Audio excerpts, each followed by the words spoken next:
Ang narinig po nating ebanghelyo ay isa sa mga misteryo ng tuwa sa buhay na ating mahaling ina. At ito ay yung tinatawag natin the visitation, no? Ang pagdalaw niya sa kanyang pinsang si Elizabeth.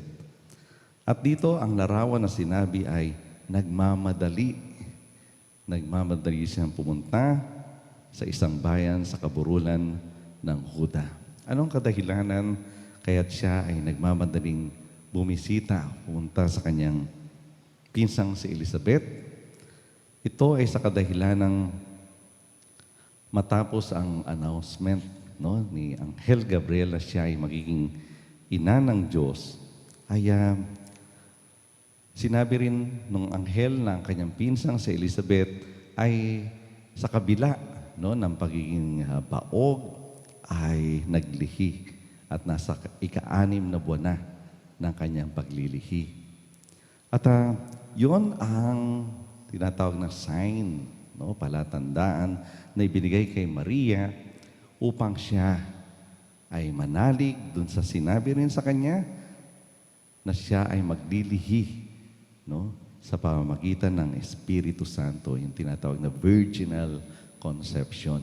Kung natatandaan ninyo, noong December 8 sa ating Ebanghelyo, tinanong niya yung Anghel Gabriel, paano mangyayari ito? Wala naman ako nakikilalang lalaki. No? At sinabi ng Anghel, pinaliwanag, at subalit kahit hindi yun maintindihan ni Maria, ang kanyang sagot pa rin, maganap nawa. Ako'y alipin ng Panginoon, maganap nawa sa akin ayon sa iyong sinabi. So nanalig pa rin siya. At dito nga, yung paglilihi ni Elizabeth ay tanda na walang imposible sa Diyos, no?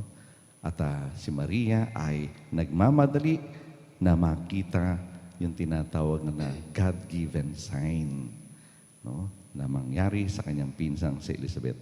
Subalit, isa pang kadahilanan kung bakit siya ay nagpunta sa kanyang pinsang ay yung tinatawag na humanitarian reason. Si Elizabeth, matanda na, naglihi pa, kinakailangan ng tulong sa kanyang kalagayan. Kaya sa kanyang ika-6 na buwan na paglilihi, no, ay mahirap na yung kanyang kalagayan. At si Maria, kanyang pinsan, ay naglakbay mula sa Nazareth papuntang Huda. Alam niyo, kung kayo napunta na sa Holy Land, ay Hili. Hili yung lugar na yon, kaya mahirap maglakbay. At si Maria, buntis din. Doon siya ay nagpunta sa kanyang pinsang si Elizabeth. Kaya makikita natin sa ating mahaling na, no, ay sensitibo siya sa pangangailangan ng kanyang kapwa, ang kanyang pinsang si Elizabeth. Hindi na kinakailangang sabihin pa ng isang tao ang kanilang pangangailangan para si Maria ay tumalaw, para siya ay tugunan ang pangangailangan ng ibang tao, katulad ng kanyang pinsang si Elizabeth. Kaya makita natin, no, yung mga unexpressed need, very sensitive si Maria dyan. Nakita rin natin yan doon sa wedding at Cana.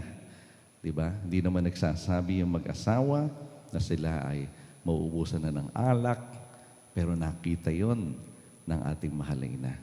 No? At hindi na kinakailangang marinig pa niya ang pangangailangan ng isang tao upang tugunan niya ang pangangailangan iyon. At siya ay dumadalaw.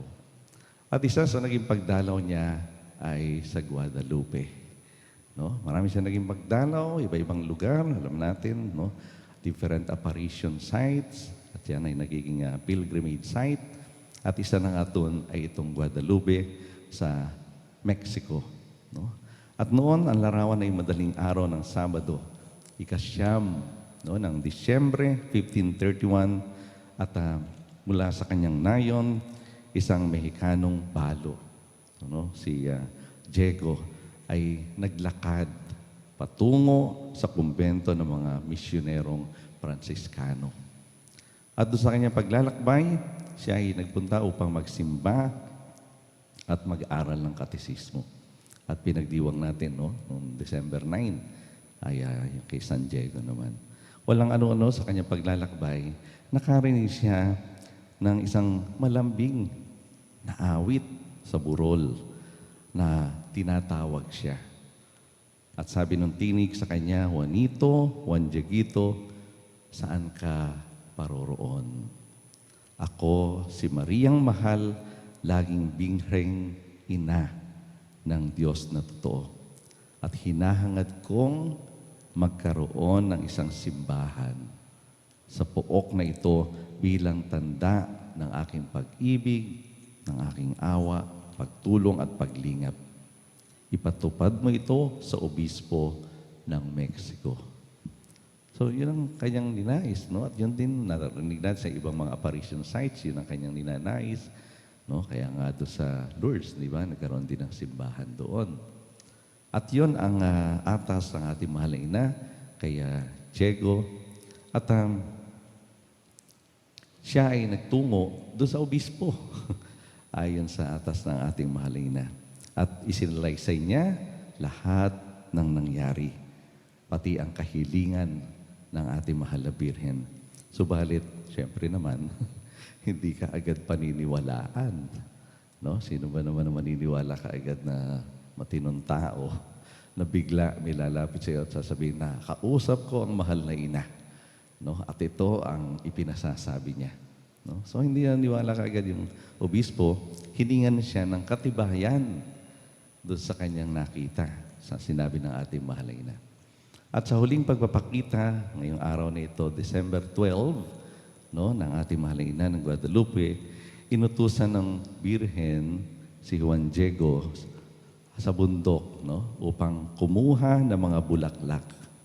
Yung mga bulaklak na kahit hindi panahon ng pamumulaklak. No? So pinupunta siya roon at nang magbalik siya, yung Birhen na rin ng Guadalupe, no, ang nag-ayos ng mga rosas sa kanyang damit, no, sa kanyang balabal na kung tawagin ay tilma, no, parang sako parang sako ng bigas, no, doon nilagay yung bulaklak at sabi ng ating mahal na ina sa kanya, no, anak ko, ito ang katibayang dadalhin mo sa obispo. Sa kanya mo lamang ilalahad ang iyong balabal. Kapag daka ay nagtungo si Juan doon sa obispo. At yun ang kanyang ikatlong pagpunta doon sa obispo ng Mexico. No? At nung siya ay nagpunta roon, nakita ng obispo at ng kanyang mga kasama yung kahanga-hangang mga rosas na nakalagay doon sa tilma. Dahil nga hindi ka panahunan, no, ay siya ay nanikluhod, pati ang kanyang mga kasama. At nasaksihan nila ang isang himala, ano yun? Himala ng larawan, ang magandang larawan ng Birhen sa tilma ni Juan Diego.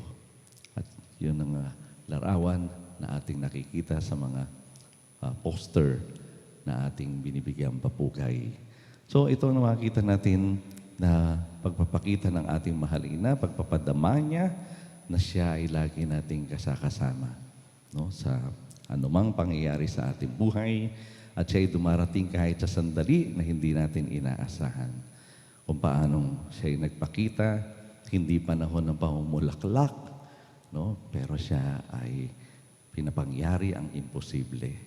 No? Kaya tayo ay lagi, no, sinasamahan na ating mahal ina kahit na may mga imposibleng mangyayari sa ating buhay, maaaring mangyari ito sa kanyang tulong, no, sa kanyang pamamagitan. Lalo ngayon, tayo na sa panahon ng pandemya, hilingin natin ang kanyang pamamagitan.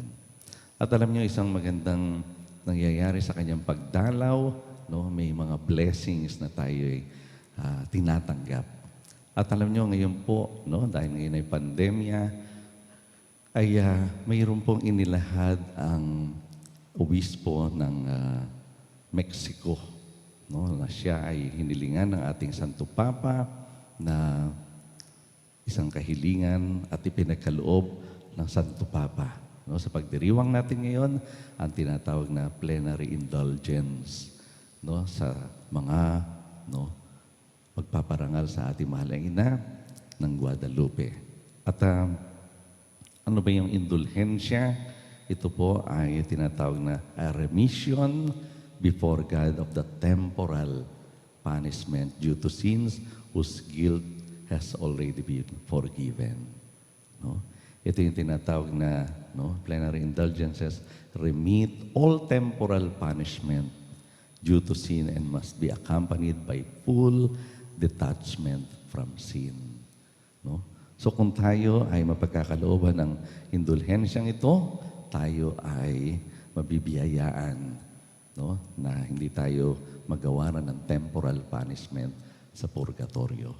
No? Kaya ito po ay ma-avail natin ay inilahad ng mga kondisyon na ating dapat gawin para matanggap natin ang plenary indulgence na ito sa araw na ito.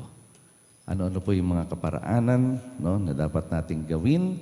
Narito po ang mga kondisyon. Pakitingnan po sa monitor. Una, prepare an altar or place of prayer to Our Lady of Guadalupe in your home. No? So maghanda po kayo ng altar, lugar ng dalanginan sa inyong tahanan. Ikalawa, participate through the media at one of the masses offered at the Basilica of Our Lady of Guadalupe in Mexico City, actively participating in the Holy Eucharist as you would in person. That is with devotion and with exclusive attention to the Eucharist. At you can access po itong mga misa na ito via, nandiyan po, yung website. Siguro maganda kuhanan niyo po ng picture para mamaya ma-access po ninyo sa inyong tahanan, yung mga misa doon sa Basilica ng ating mahal na ina ng Guadalupe. At pangatlo, comply with the usual conditions to benefit from indulgences. Ano po yung mga usual conditions? Una, pray for the intentions of the Holy Father. Ikalawa, be in a state of grace after having confessed. Ikatlo, attend full Mass. Maganda maka-attend po kayo dun sa Basilica ng Our Lady of Guadalupe. At ikaapat, receive communion. Receive communion. So yan po mga kondisyon para matanggap natin ang plenary indulgence na tinatawag. At ito po ay bunga ng pagdalaw ng ating mahaling ina. Lagi may kaakibat na blessing biyaya ang kanyang pagdalaw. At kung gayon ang ating mahaling ina, ito rin sana ang maging tugon natin. Tayo rin ay tumalaw, lalong-lalo na sa mga nangangailangan. Mga may sakit, mga nasa bilangguan, mga naghihikaw sa buhay, at tayo ay magkaroon din ng katugunan tulad ng ating mahaling ina sa pagdalaw niya sa kanyang pinsang si Elizabeth. Tinugunan ang pangangailangan sa paghihirap sa pagdadalang tao. At yun din sana ang maging tanging kadahilanan ng ating pagdalaw. Hindi dahil may pangangailangan tayo. Hindi para tayo ang tugunan ng ating dinadalaw. Hindi. Kundi tayo rin ang magdala ng katugunan sa kanilang pangangailangan, mga blessings, upang tayo makapagpasaya tulad ng ating mahaling ina sa pagdalaw na ating mga isasagawa.